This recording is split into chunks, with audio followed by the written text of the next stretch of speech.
Umar radiallahu ta'ala anhu saying, who said that the Prophet ﷺ died? You're lying, you're causing fitna. This is not true. Of course the Prophet ﷺ is not dead. The Prophet ﷺ is going to come out. You're a hypocrite, don't cause fitna. He couldn't come to terms with it radiallahu ta'ala anhu. The most beloved person in the world to every single person in that masjid just died. And they all have to come to terms with their individual pain. And everyone has to now go to the house where they had the Prophet ﷺ as a guest. They have to pray in the masjid with the Prophet ﷺ no longer leading them. They have to celebrate without him. They have to, every single occasion is going to sting. Everything we read about how you should die applies most to the Prophet ﷺ.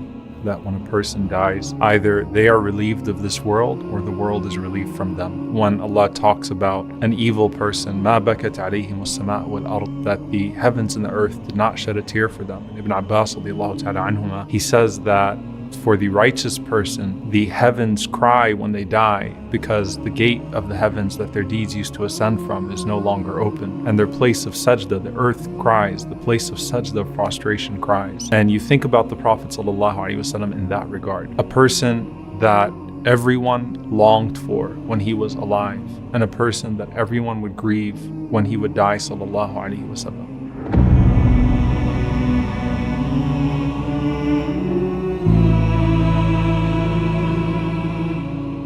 If you're in Medina at that point, your entire life revolves around the Prophet ﷺ. There is not a moment that you're not thinking about what he's doing, and if you can get his attention, and if you can have his companionship. And at this point, it's been that way for over a decade. The day the Prophet ﷺ came to Medina is like giving birth to a child. It brought light to the entire city. It gave new life to everyone. And there's a scene, even in the Battle of Uhud, right, where it was shouted out, just suggested that Muhammad ﷺ was killed. And people put down their swords and put down their armor and just started to cry, not feeling like they had any reason to live anymore. And that's only with being with the Prophet ﷺ for just a couple of years. Think about it now. You're in this situation where you're sitting in the masjid and there's all of this anxiety about whether or not the Prophet ﷺ is going to come out. And inside of yourself, you feel like he's not really going to die. You know, it's inevitable. He's a human being, sallallahu alaihi wasallam, but he's not really going to die. He's going to make it out of this because he has healed so many people, sallallahu alaihi wasallam. How many people were about to die and the Prophet ﷺ made dua for them and they lived? He's not going to die yet. There's still so much more to go. The story still has so much to unfold in front of our eyes. And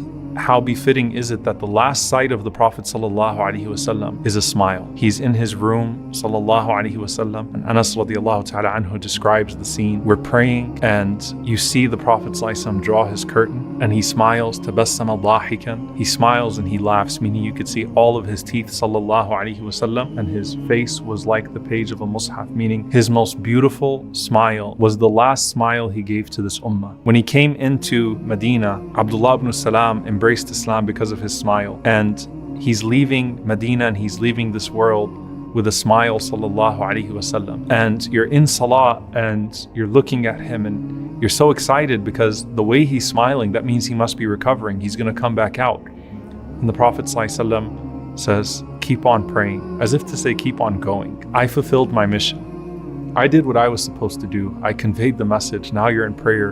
I'm good. I fulfilled my mission. Keep on going, not just keep on praying. And he closes the curtain, sallallahu alaihi wasallam. And at that point, you're in the masjid and you just have a lot of anxiety. What's happening in his room, sallallahu alaihi wasallam, is that this time it's not Aisha radiallahu anha's head in his lap.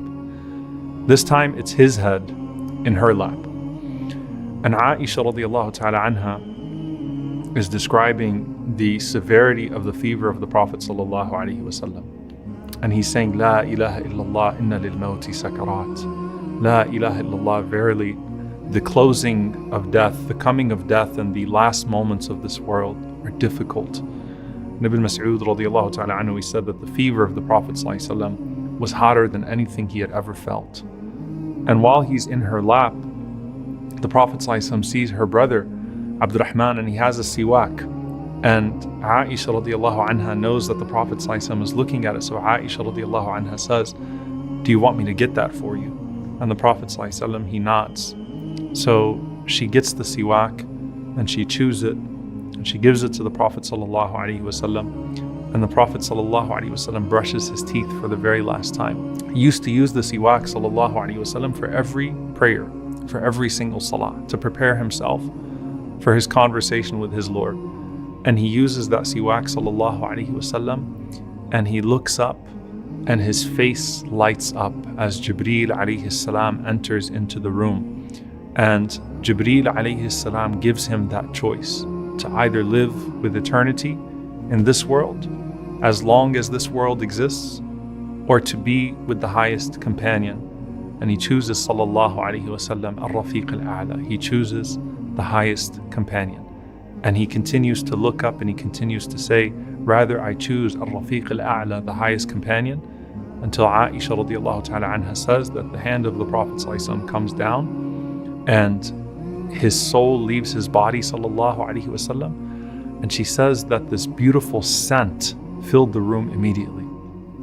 You know, when the righteous soul is being taken away, the angels come with a kafan, with a shroud of perfume. How would it be the angels and the shroud of the Prophet ﷺ, that scent? And so the perfume of it filled the entire room, and it was the most beautiful scent that they had ever smelled. And Aisha radiallahu ta'ala anha cries out. At this point, as you're sitting in the masjid and you hear Aisha radiallahu anha shout, and you hear Mata Rasulullah, Mata Rasulullah, Mata Rasulullah, that the Prophet ﷺ has died, that the Prophet ﷺ has died, that the Prophet ﷺ has died. And you're sitting in the masjid staring at that curtain, wondering if he's going to open it again, or if this is all just a hoax, or if it's like Uhud where we thought he was dead but he wasn't really dead. We've been through things like this. He's going to come out now. This can't be real. And every single person is looking at that curtain and looking around, and some are coming to terms with it at different points and they're crying at different points. Some are still in disbelief. You're looking around and you're seeing Ali radiallahu ta'ala anhu, so eloquent, and Ali can't speak. You're seeing Uthman radiallahu ta'ala anhu, and Uthman can't stand up. And Umar radiallahu ta'ala anhu saying, who said that the Prophet ﷺ died? You're lying, you're causing fitna. This is not true. Of course the Prophet ﷺ is not dead. The Prophet ﷺ is going to come out. You're a hypocrite, don't cause fitna. He couldn't come to terms with it, radiallahu ta'ala anhu. And those words, Mata Rasulullah, that the Prophet of Allah is dead, they stung every single person in the masjid. And then Abu Bakr radiallahu ta'ala anhu stands up. And Abu Bakr radiallahu ta'ala anhu reminds the people, whoever used to worship Muhammad sallallahu alaihi wasallam, then Muhammad sallallahu alaihi wasallam is indeed dead. And whoever used to worship Allah, فَإِنَّ اللَّهَ حَيٌّ لَا يَمُوتُ, Allah is alive and Allah is ever living. The sentiment, if you could imagine every single person in a community losing the most beloved person in the world to them, and what that would do to them. If you imagine an entire community of people and everyone's child died at the same time, the most beloved person in the world to every single person in that masjid just died. And they all have to come to terms with their individual pain. And everyone has to now go to the house where they had the Prophet ﷺ as a guest. They have to pray in the masjid with the Prophet ﷺ no longer leading them. They have to celebrate without him. They have to, every single occasion is going to sting. SubhanAllah, that pain of losing a child. There's actually a hadith where the Prophet ﷺ says, as he's talking about the reward for the parents that put forth a child, and some of the Sahaba say to the Prophet ﷺ, Ya Rasulullah, as you're talking about this reward, what about those who have never been tested with the loss of a child? And the Prophet ﷺ said, then they have the reward of my loss, because لَنْ يُصَابُوا بِمِثْلِي, they won't be tested with anything harder than my death.